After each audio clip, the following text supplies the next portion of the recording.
Live. Good afternoon, everybody. Thank you for joining myself, Alex Chisnell from the Festival of Enterprise. And I'm joined today by Emma Shenton, Director of Oakwood Management Consulting Limited. Good afternoon to you, Emma. Hi, Alex. How are you doing today? I'm doing very well indeed. How about you? Yeah, very good. Thank you. Whereabouts are you joining us from? Berkshire. Berkshire. I'm down in Dorset, where it is pretty foggy, grey, windy, you name it. Whereas yesterday was glorious, so I guess that's autumn for us, eh? Yeah, absolutely. I think we're heading into autumn in a hurried way. Yeah, agreed. Rapidly. Rapidly. Well, look, thank you everybody for joining us. We are here to talk about the 10 business mindset shifts that will transform your business success. And I can see we've got people posting up already. So thank you ever so much from Marcia in Pinner in Northwest London. We've got Rob from the Lutterworth area. We've got Stacey as well, who's posted up her LinkedIn profile. She's a freelance trainer in mental health and addictions. And we've got Paola. Hello, Paola, who's a loyal member on this ever since we started in March. So thank you, Paola, for joining us, who's up in sunny Derbyshire, apparently. I think we might need a screenshot of that. Then, yeah. But look, thank you all for joining us. Also, those of you who are joining us on social media, we are streaming live on Facebook, Twitter, and YouTube today. And those of you who've registered and you're going to be watching it in your own time, as we are all probably most of us back in work now. I know that the furlough scheme ends soon if it has not already ended. So the replay will be available literally as soon as I press end broadcast. So probably somewhere between 1:45 and 1 o'clock, I'd imagine you'll be able to watch it again on here on Crowdcast and also on the social media platforms that I mentioned before. So those of you who have registered obviously know what this webinar is going to be about. As I say, Emma Shenton from Oakwood Management Consulting is going to be hosting. Emma is referred to as the business change ninja because she's worked on every type of business change across many industries and has a higher record than most at creating the desired result. So Emma, correct me if I'm wrong, but you work with companies as well as public organizations and individuals as well for people who want to create successful, sustainable and self-sufficient change. And you're particularly excited to be launching the Change Maker Academy, which I think you've already launched, if my memory serves me right.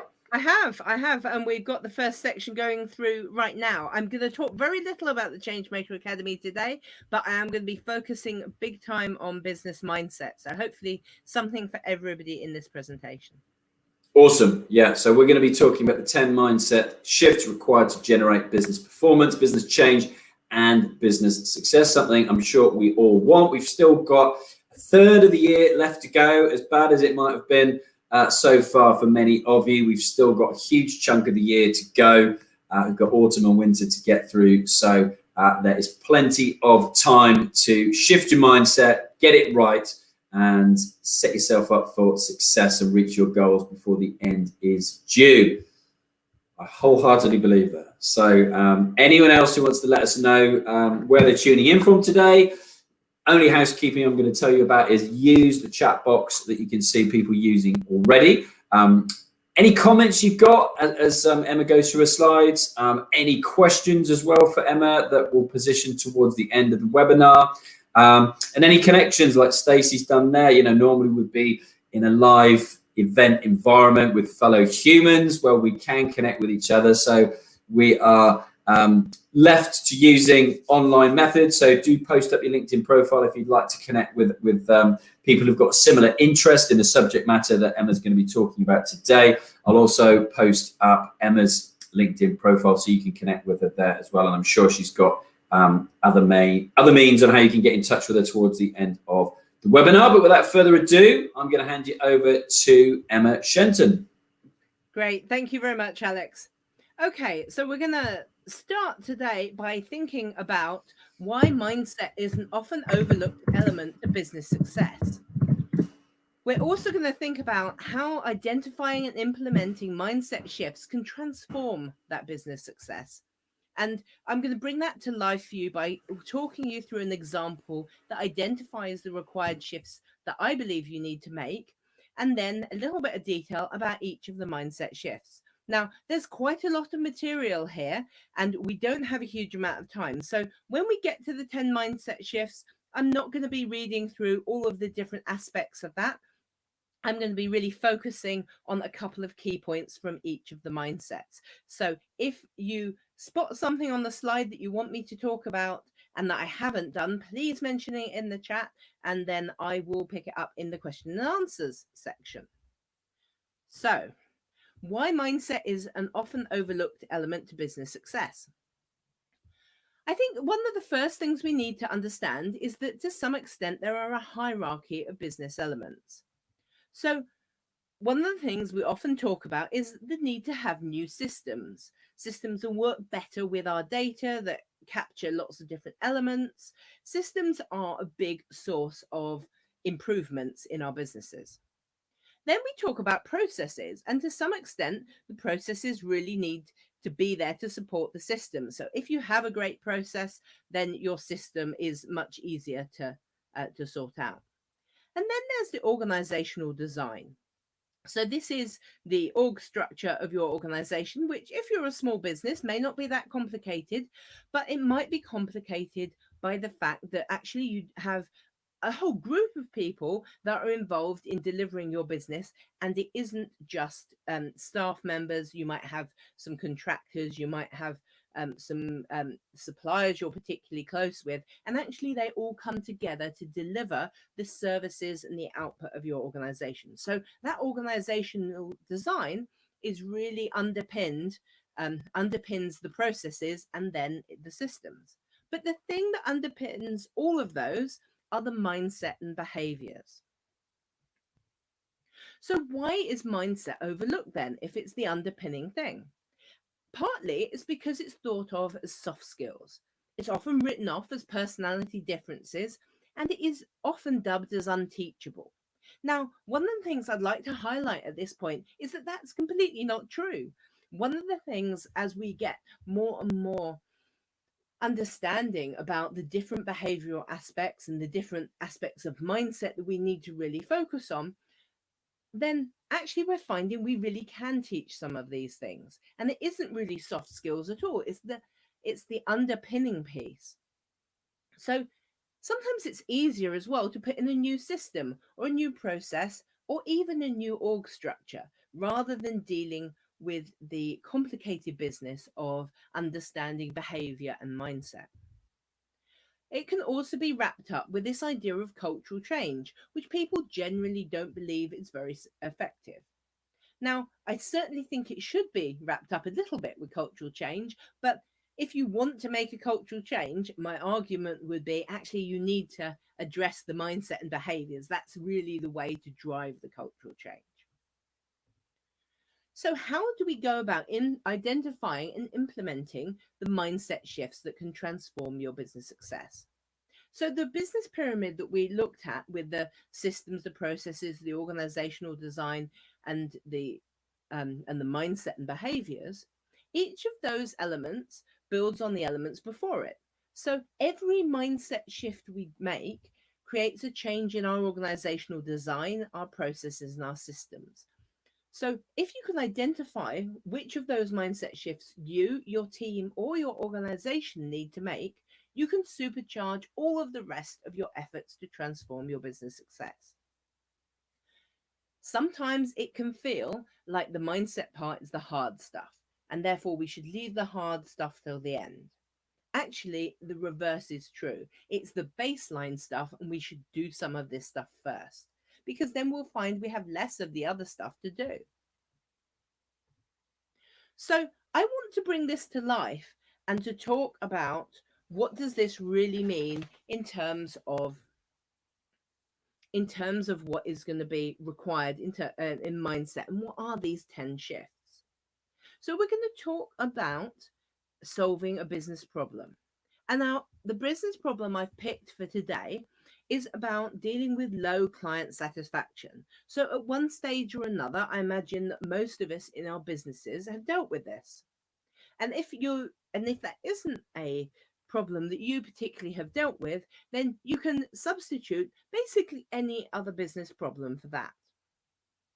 So the first thing that often happens when we are dealing with any kind of business problem is that we will jump to a solution immediately.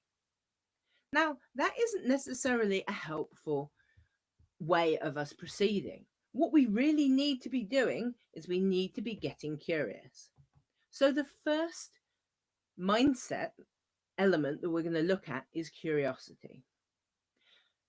And then we're still thinking about this solution, but we're getting really curious about understanding what the data underlying it is, and we're looking into that. We're trying to find the cause of the problem, which in our instance is low client satisfaction. What is the cause of that?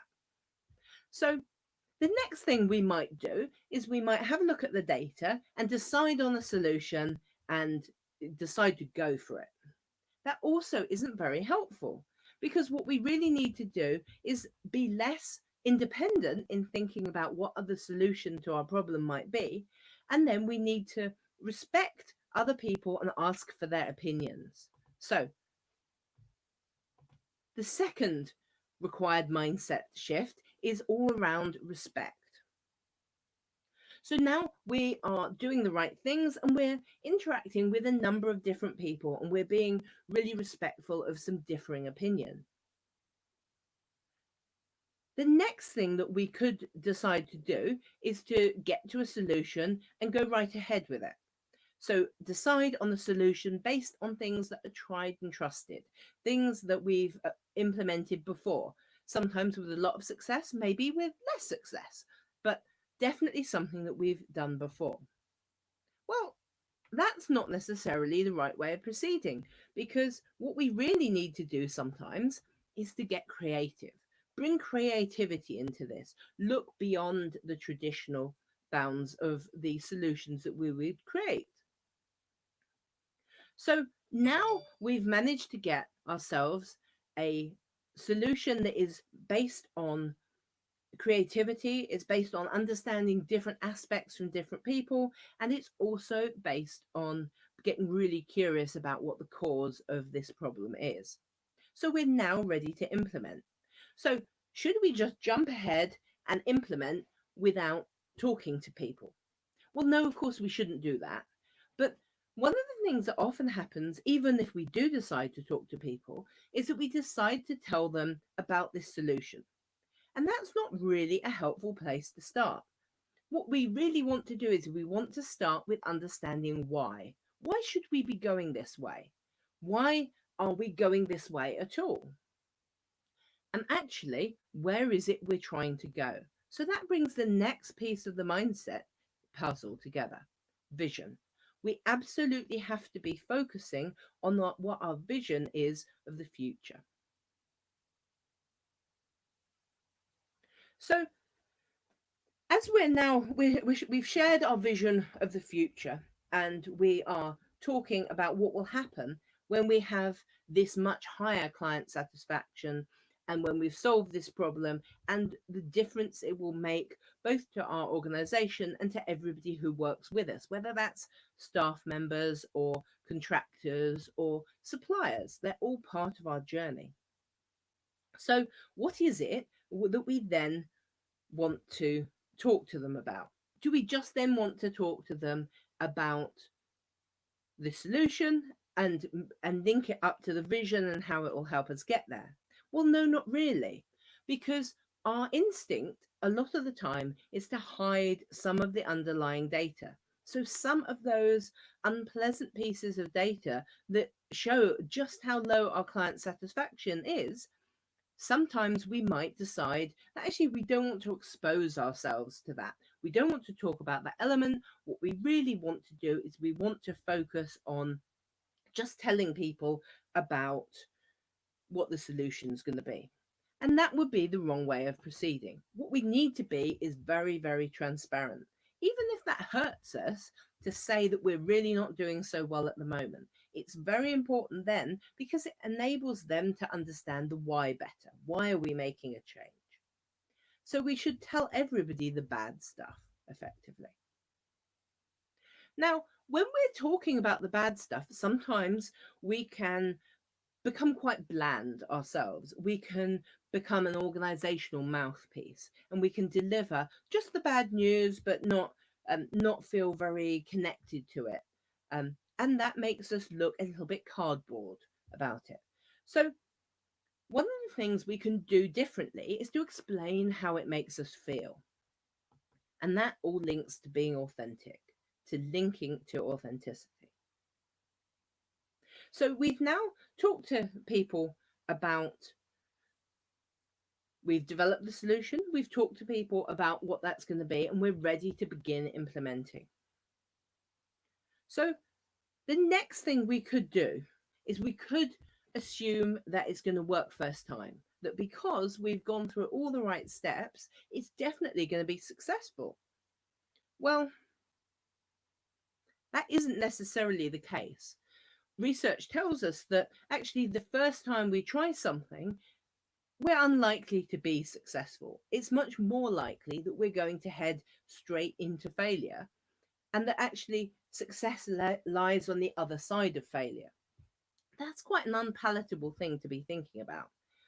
And one of the things that that leads to is that we need quite a lot of courage. It does take huge courage to walk into what you know to be relatively certain failure. It might work first time, but you know that it's probably that it won't.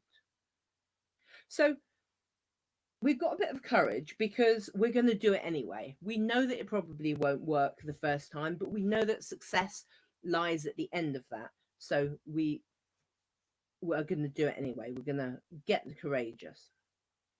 So the next thing that's likely to happen is that we have had a failure. There has been something that just hasn't worked. We've put one of our solutions together for low client satisfaction, and actually it hasn't made any sort of difference. What is it that we are going to do about that? Now, often our reaction is to pretend we didn't fall down in the first place, pretend it wasn't a failure, pretend it was kind of all right, and we were expecting this all along. This was the desired result. And that's not really true. What we need to do is we need to get back up after that failure. What happens almost at exactly the same time that we're needing to practice that resilience is that people have this instinct that says, actually, I can not get back up and I can declare that it was successful anyway, and then I can run away and start something else. And this happens all the time. So we could stop this project to increase our low client satisfaction and declare that we've made a big difference, and declare success early. But what we have to do is we need persistence. We need to keep going. So then the last element of this that often goes wrong for us is that when we're looking at what has happened with this solution and why it didn't work first time out, we have this instinct to defend it. And then if we defend the solution, we don't adapt, we don't learn, and we don't improve what that solution is, and we don't get to that eventual success. So the 10th element of required mindset is about learning. So hopefully it was helpful to think about it in terms of that little that story, because there a section that happens very, very often for us to do that. So a summary of these mindset areas that we're going to look at. So we're going to look at curiosity, respect, creativity, vision, transparency, authenticity, courage, resilience, persistence, and learning. And just because we've shared them in that order, that's the order that I'm going to look into the detail with. Just going to check the time. So we now need to dig into the mindset detail of some of those things. So curiosity. The shift that I'm suggesting we need to make is to move to, I'm here to get it right, not to be right. That it isn't about so I've said that in supporting the shift, that ego is the enemy of curiosity. So it's not about you knowing the answer, it's about having to get really curious. And I love this quote from Ian Leslie in his book that he says, curiosity is unruly.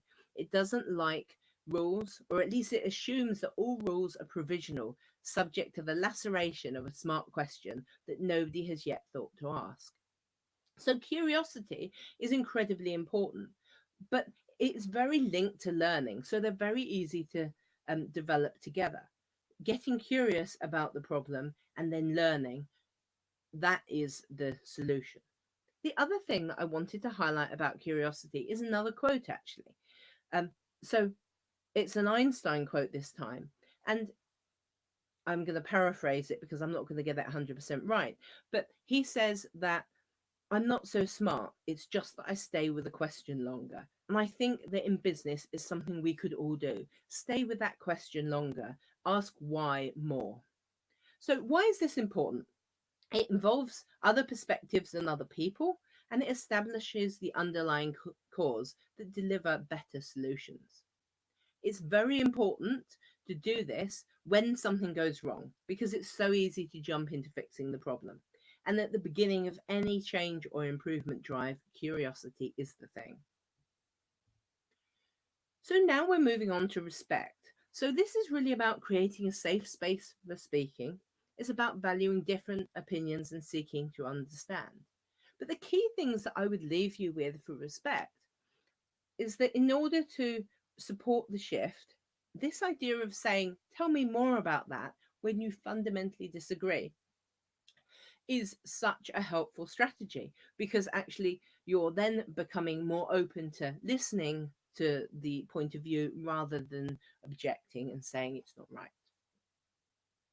It's incredibly important, this, because people feel heard and valued as individuals. As a sidestep to this, you also get more opposing opinions, which, if you're a person who doesn't much like people arguing with you, that can be quite a negative. But you will be given more respect for your opinions too, because respect's one of the very mutual two-way elements. So when is it most important? It's massively important when there are disagreements, but also when the organization is in a place of tension and fear. It's common for us to close down a little bit and for us to say, no, we can't talk about that, it's just going to be this way. Whereas actually, if we open ourselves up to a richer debate and conversation, then all sorts of interesting solutions present themselves. So creativity. This is about stepping outside the tried and tested and using innovation. So one of the areas we want to use innovation in most is to find new ways to delight our customers and finding new solutions to problems. But there's a problem with this. Creativity is very aligned to fun and play, and it's difficult to assign an hour in your diary to make creativity really work. Particularly, creativity under a time pressure really doesn't work. Rush is a massive creativity killer. It's very important to do this because it drives innovation and brings new energy to what you want to do as a business. But it's important to think carefully about how you bring creativity in, because if you just assign time to it, you're not going to get that creative. So the vision. So everybody knows what a vision is, this clear view of where you're going. But the important thing is to share it. A lot of business owners and business executives that I know have a really clear and compelling vision for their business, but they don't share it that much. So sharing it all the time is imperative for ensuring that we really get buy-in and you take people with you on your journey. It's also quite important to separate talking about the vision from talking about the strategy, which is the kind of why of it all, or even the plan. How are we going to get there? Because it's easy for us to talk to our people and our customers about what the process that we're putting in place to do this new thing. But actually, what's the vision? What will it be like when we get to our end goal? So this is most important in high growth stages of a business or during a pivot. I know there's a lot of companies who are pivoting right now, and it's really important to center that pivot on vision. Where is that going to take you? The other time it's really important is when everything feels stale and when people are genuinely unhappy. And that could be staff or it could be clients. It really is about both. You can share this with both elements of the different people involved in your business ecosystem. So, transparency. The 3 rules of crisis management: tell it all, tell it now, and tell it yourself. I think that applies to transparency very well. The problem about transparency, though, is it's incredibly uncomfortable. So you have to be clear about what you can't or won't share so that you know that by default you can share everything else. Think about techniques you know to have hard but transparent conversations. Otherwise, you won't be prepared and you'll decide to be less than totally transparent. And that won't help you, because the more people know, the more they trust you. They also feel that if you can tell them things, they can also tell you things. So the information you get is much better. If they know the situation, they can help. When is this most important? Well, progress on projects or towards business goals, or when that instinct is that it's easier not to say something. The other time that's really important is when you've made a mistake. Share it and the learning. Share the fact you made the mistake and then also share the learning. I'd summarize transparency as never giving a vague answer. So Brené Brown says, clear is kind, unclear is unkind. And actually, if you focus on that, a lot becomes possible, but you have a lot more uncomfortable conversations.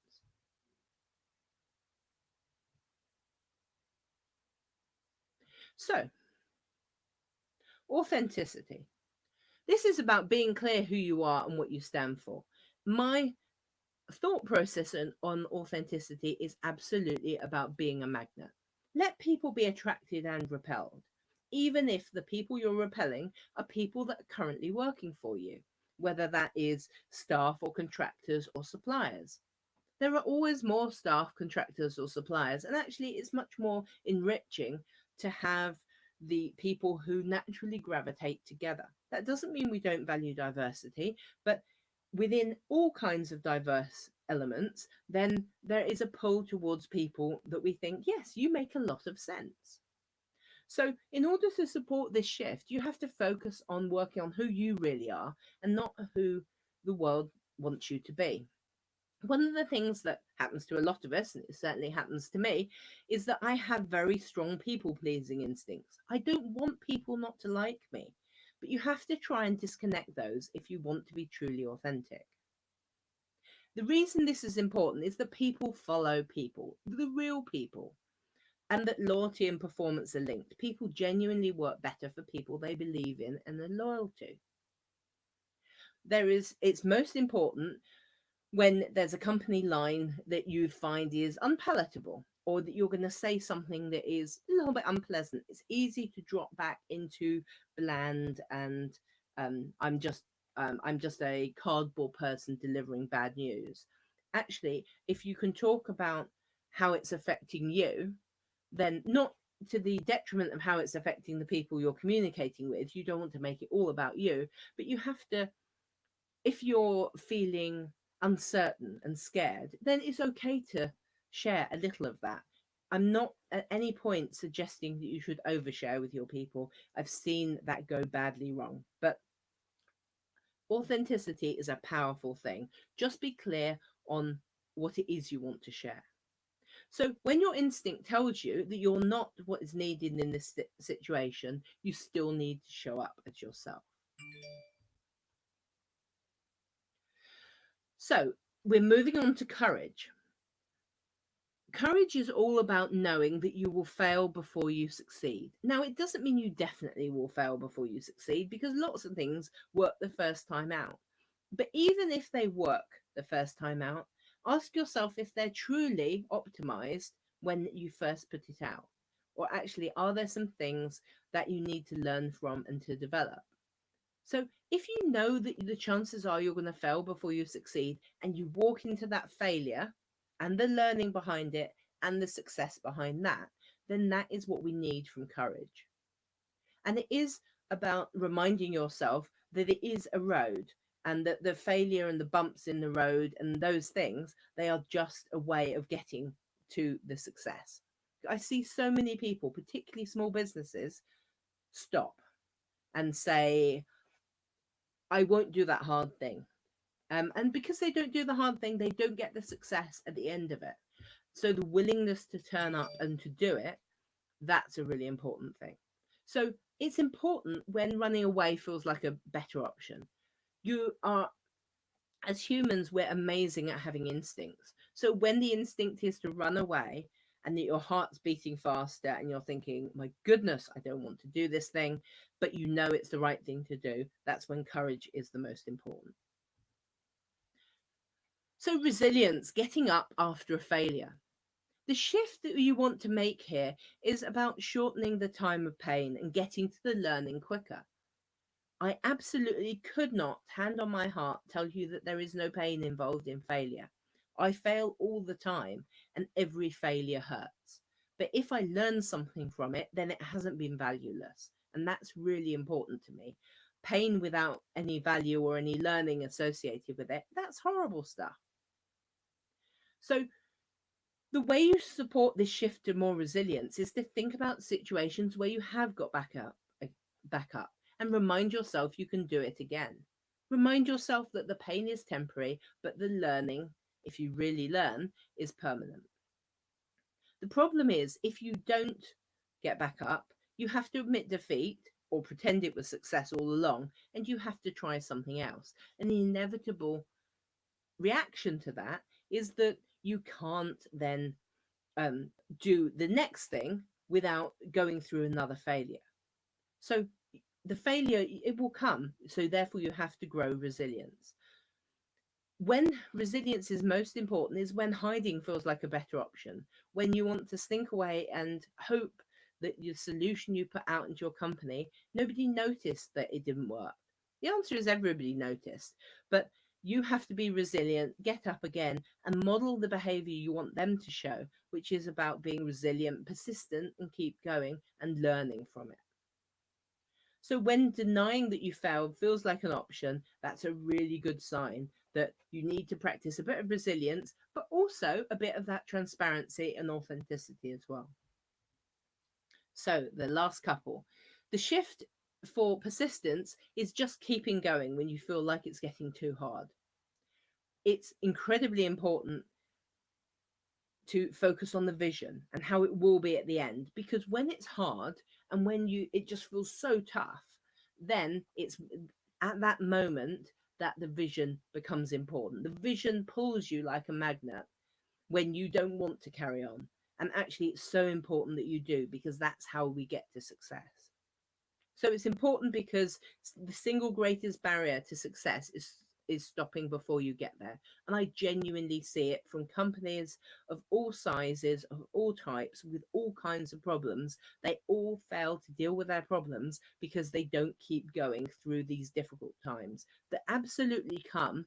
And people feel like, because there's a narrative that you do something and it will be successful, and there isn't a narrative of you do something, it will fail, you learn, and then it will be successful. And maybe not the next time either. Maybe there's a number of pieces of failure and learning in order for you to get to success, but that's where persistence counts. So it's most important when there are barriers everywhere. It's most important when people around you begin to doubt. And people will doubt you all the time. They'll doubt whether you're going the right direction. They'll doubt whether you're the right person. They'll doubt whether the solution is correct. But persistence is what you need. Now, the persistence doesn't stop you being curious about what's happening. It doesn't stop you being respectful and asking lots of different opinions. But if there is no particular evidence that says you're going the wrong way, then be persistent and stick to your path and get to the success. So the last of these is learning, and it's, for me, probably the most important. And we're back to the statement of the first thing about curiosity. We're here to get it right, not to be right. So learning for me is the only way forward. It's the only positive to come from failure. But the failure to learn makes every failure valueless. And that's really important, because I hate failing. I hate having that pain of failure. But actually, if you don't get the learning out of it, then you're just committing yourself to do that again and again. So, some ideas to support this shift towards more learning. Run reflect and learn sessions with teams, clients, and suppliers. Be really open minded about the people who are really interested in helping your organization succeed. Be open to all feedback, even that you completely disagree with. Some of the stuff isn't true. So there is going to be stuff that you disagree with that you think that's just wrong. But you can only dismiss it as being wrong once you've got really curious about it, once you've really understood the pieces underneath that, and been really respectful of that person who has that dissenting opinion. So also be very reflective about your personal learning. It's really important to do this. It drives performance very clearly, and learning from your mistakes is the only way you don't repeat them. So it's important after a failure, it's important at the beginning of a new initiative, and that regular learning is super important to build into your structure of your working life. So for me, I have weekly personal learning sessions on a Friday, just half an hour, reflecting on a few things in the week and what's gone well, what hasn't gone so well, what I can learn, what I can implement differently next week. So very quick turnaround learning. But also quarterly team sections or team meetings after big projects. So if you've had a launch that hasn't worked very well, if you've tried to implement some improvements and you haven't seen the desired effect, holding learning sessions is a really powerful way to take that forward and to make something of that perceived failure.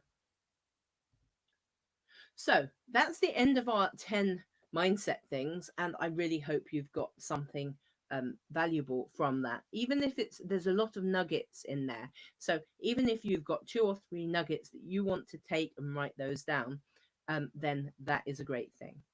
So I just wanted to spend a couple of minutes in introducing us as a company and what we do. So we are Oakwood Management Consulting, and what we do is driving performance in companies. So we do that a number of different ways. So we facilitate successful and sustainable change, and we do that a number of ways too, but I won't go into too much of that. We collaborate with innovative solution providers, and we consult with how to take your company to the next level. So we work with global giants, we are absolutely international. We also work with mid-sized specialist businesses. But crucially, we also work with small businesses who want to grow, because sometimes the things that they want are more aligned to those mid-sized specialists. They want to develop their small business into much larger businesses. So how you connect with us, I've put a link there that hopefully can go into the chat, or can be sent out. And this is a link to join the Oakwood family. So this is our emailing list. We don't send many emails.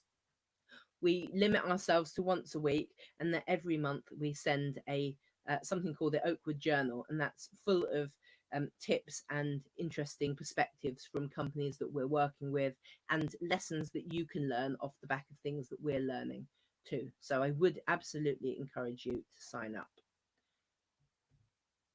And now I will take any questions. Thank you very much indeed, Emma. I'm just busy typing up the URL there. Lucia asked for it, so I'm just. Can you go back to the last slide, and I'll see if I can. I can. Oh, brilliant. Wrong way. There you go. Try that one. So I've got oakwoodmanagementconsulting.com/join the Oakwood. Is it family? I can't see the last word. It is. Yeah, hyphen family. Make sure you've got the app dot before the Oakwood Management Consulting, because that makes a big difference. Okay, I'm just posting up there for you. And what's whilst I finish that, Emma, what's been your biggest takeaway, would you say, from the last 4 or 5 months during lockdown with regards to shifting your mindset for business success? I think the most important thing is that if the people are continuing to be fixed on the vision that they have for their business in the future, then even though this has been a massive crater in most people's businesses, then people are pivoting their way around the crater, or they're finding different ways to collaborate with people. I'm seeing huge amounts of collaboration going on, which I find really exciting. And all of that can just be a different path towards that vision. But I think having clarity of that vision and not feeling like a failure, even if it's externally imposed, like COVID-19 has been for many, many businesses, not feeling that that is the end, that actually what we need to do with failure is we need to be resilient to it, we need to be persistent and to carry on, but also we need to bring those elements of creativity and finding innovative solutions, because some of the standard solutions have just been removed by the situation we find ourselves in. And have you found yourself reaching out to other people, or is it more so being other people connecting with you when it comes to potential partnerships? Oh, I think it's absolutely mutual. So I have connected with people where I've seen an opportunity to deliver slightly different things into different markets, but also people have reached out to me and they've said, and this is the power of the authenticity that I was talking about earlier, that if you show up as yourself and you show up really authentically, then people can say, I really like what you're saying. How is it that we can work more closely together? And I think that's incredibly powerful. And how difficult is it at the same time, do you think, for those, and it's the most overused word during this time, I think, pivot, but there's, opportunity, of course, opportunities that have presented themselves. And, I've spoken to numerous people on here who have pivoted. What can you do to, stay true to your vision, even when it might seem that it might not be working at the moment due to circumstances outside of your control, but 2, because other opportunities have presented themselves in the shape of different pivots? How difficult is that, and any advice around that, would you say? Any frameworks? Yeah. So I think the key thing is this idea of focusing on your vision. So if you're really focused on what your vision is, then you can ask yourself with every opportunity, is this taking me nearer my vision, or is it taking me further away? Yeah. Now, if you're being taken further away, it doesn't mean no, but it means yes is only going to be short term. So some people, I know some companies have had to make really difficult decisions to get into areas of business that they just don't want to be in. But they've had to do it because it's about survival. So that's a short-term thing. So it's about, when will I know that I can go back on my path, and what does survival really look like? But if you can be really intentional about that, if you're clear about whether it's taking you forward or away from your vision, because if you don't do that, you can wake up one day in 3, 4, 5 years time, and you can suddenly find that you had a really different company from the one you imagined that you would have. And it isn't the one you wanted. It isn't taking you anywhere that you wanted to go. And that's a really soul-searching, difficult place. And I see some people in that place too.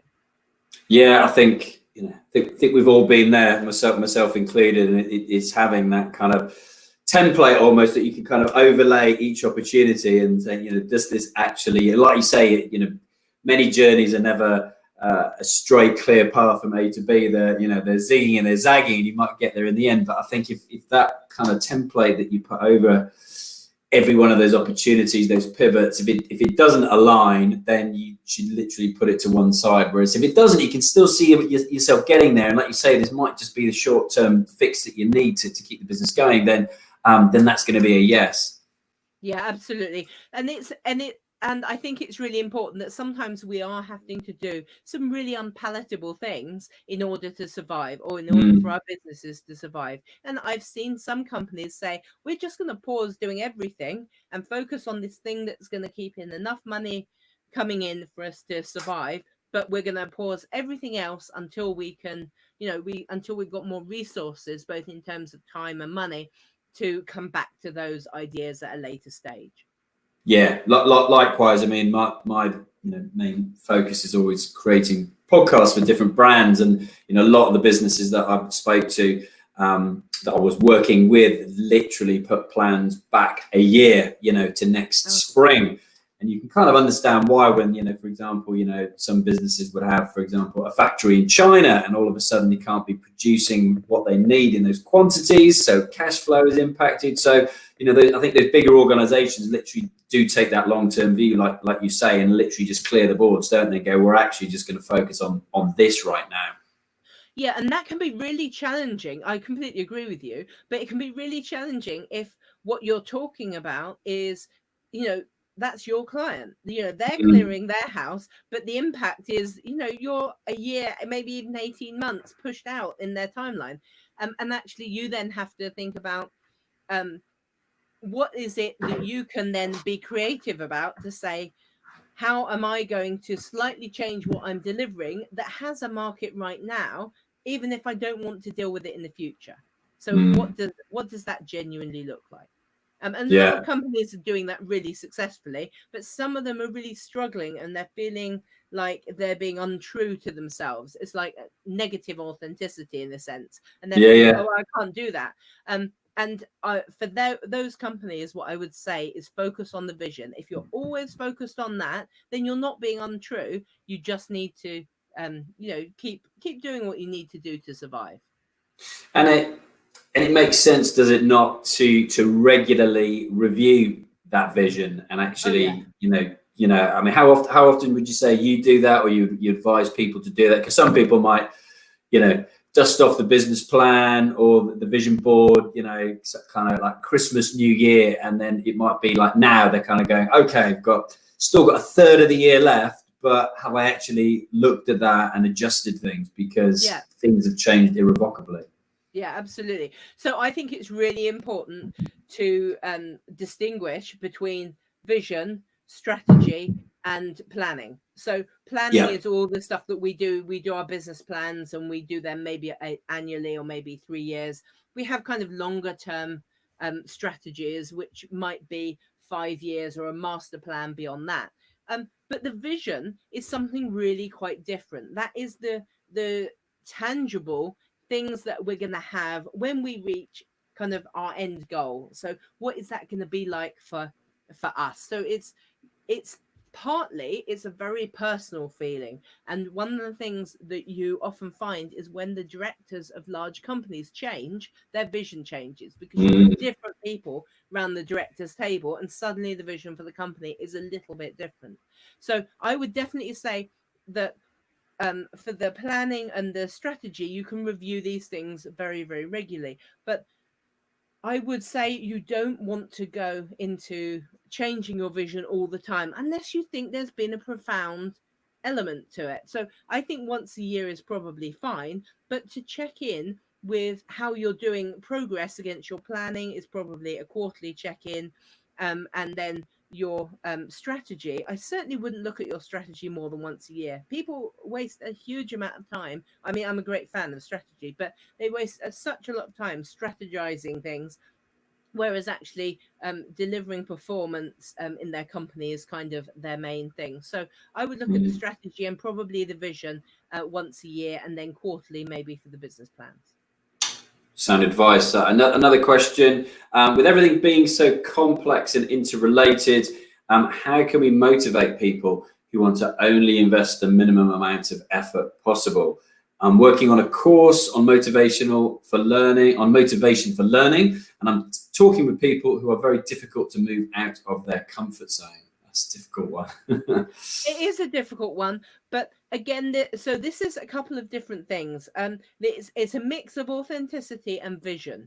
So actually, if you can get them to align with what their vision for the future is, and their vision for the future might be not working in this terrible company, and that, in a sense, that's okay, because that's self-selecting, that they don't have that longer term future in terms of that. But if you can't, you need to be able to connect them into their vision in order to motivate them, because that's how they motivate themselves. So they need to understand where they are from a vision point of view, but you can also motivate them with your authenticity, because people follow leaders that they are loyal to, and you drive huge performance with that. People will go and do all sorts of things that they know they don't want to do in their long-term thing, but they will not let you down. I can think of an example in a client of mine right this second, and I know that this key hire definitely wants to leave the company because we've talked about it. But she's been really open. She said, while this director needs me to deliver this piece of work, I cannot go. And that's what loyalty does to you. So there is something about being super authentic and being respectful to those individuals, so that they can feel that they can tell you when they don't agree, and they can be very clear about that. But a combination of those things will tend to motivate most people. Yeah, I had a good quote earlier today, actually, from Major General Jonathan Shaw, CBE, that said, leadership is getting people to do what you want them to do because they want to do it. Oh, yeah. There's a difference. Agree. I completely agree. Yeah, so any last questions, do post them up for us here, folks. And Emma, just kind of frame it for people who want to find out more about yourself and Oakwood Management Consulting, and how you can help them. Kind of sweet spot for you on people that you work with. Has that changed over the last 4, 5, 6 months, or maybe you can share that with us? Yeah, definitely. So we were working mostly with large corporates and large organizations before the beginning of this, but we found that all of the solutions that we talk about to larger organizations absolutely meet the requirements of much smaller organizations. So we do very much now look at the breadth between sort of global mid-sized specialists, some smaller businesses who have that ambition to grow, because there's something about companies who want to grow and develop and achieve big things. So I think one of the things that would categorize the people who fit best with us is ambitious companies. They could be ambitious for what they want their company to become, or the impact they want their company to become, because really the effect is the same. So we tend to work with really ambitious companies who want to, it's a bit cliched to say they want to change the world, but they sort of do in their niche. And we feel attracted to them because that's how we are. We want to change the way the world does business change, because we think that we're literally wasting billions of pounds by doing it badly. But everything that applies to business change applies to every other element of business too. So we can absolutely work with individuals, but only in quite a niche way in our Changemaker Academy. But then small businesses, mid-sized specialists, and then obviously the big global corporate giants.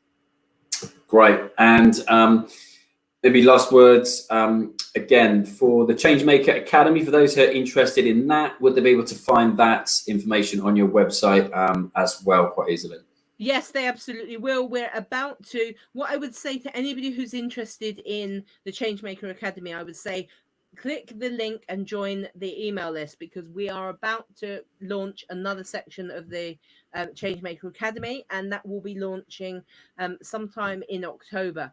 So when we begin our launch, and we're going to begin our ramp up to that, we're going to talk about it first with the email list. So join the email list and be the first to know these things, but also join the email list if you have no interest in being part of the Changemaker Academy, because there is real value to be had in learning from some of these other big companies and the benefits that they're making.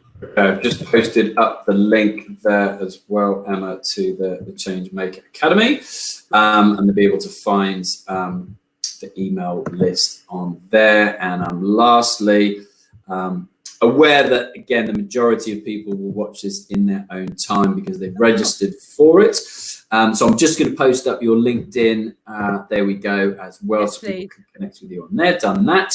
And yeah, any last words from you, Emma, that you'd like to frame before we close off today? Now, just to reiterate, as soon as I press end broadcast, this replay will be available. So if you have found value from this watching today, be that here on Crowdcast or on LinkedIn, Twitter, or YouTube, then please share the link where you watch this so other people can likewise get the same value.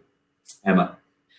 So I think what I would close with is the importance of mindset. So whatever you've taken from those 10 things as the couple that you would particularly want to work on, really be intentional about working on those, because everything you do that improves the mindset improves absolutely every other element of your business. It is one of the elements that returns most of all the work that you put in, and it's right at that foundational piece of the business pyramid that we looked at right at the beginning.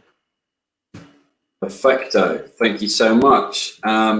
So I've posted up the links there. You can also see them on Emma's slide there, folks. Margia says, really good seminar, clear and concise. Paola says, excellent presentation and content, exactly what I needed today.